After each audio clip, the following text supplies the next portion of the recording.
ಮಾಧ್ಯಮದವರಿಗೆ ಧಮಕಿ ಹಾಕಿದ ವ್ಯಕ್ತಿಯನ್ನ ಬಂಧಿಸುವಂತೆ ಆಗ್ರಹಿಸಿ ಅಥಣಿ ಸಿಪಿಐ ರವೀಂದ್ರ ನಾಯ್ಕೋಡಿ ಅವರಿಗೆ ಮನವಿ.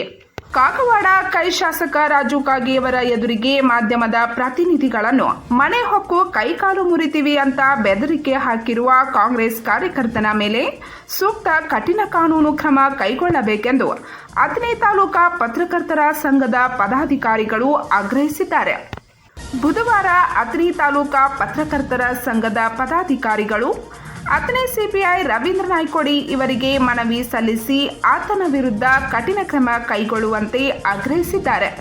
ಈ ಸಂದರ್ಭದಲ್ಲಿ ಪತ್ರಕರ್ತರ ಸಂಘದ ಅಧ್ಯಕ್ಷ ಸಂತೋಷ್ ಬಡಕಂಬಿ, ಉಪಾಧ್ಯಕ್ಷ ಅಮಿತ್ ಕಾಂಬ್ಳೆ, ರಾಮಣ್ಣ ದೊಡ್ಡನಿಂಗಪ್ಪಗೋಳ್, ಸಂಘದ ಪದಾಧಿಕಾರಿಗಳಾದ ಅಬ್ಬಾಸ್ ಮುಲ್ಲಾ, ರಾಹುಲ್ ಮಾದರ್, ಆನಂದ್ ಬಿರಾದಾರ್, ಲಕ್ಷ್ಮಣ್ ಕೋಳಿ, ಸಿದ್ದಾರೂಢ್ ಬನ್ನರ್, ಉಮೇಶ್ ಕೋಳಿ ಸೇರಿದಂತೆ ಹಲವರು ಉಪಸ್ಥಿತರಿದ್ದರು.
ಪಂಚ್ ನ್ಯೂಸ್ಗಾಗಿ ಅಥಣಿಯಿಂದ ಬಸವರಾಜ್ ತಾರ್ದಾಳೆ.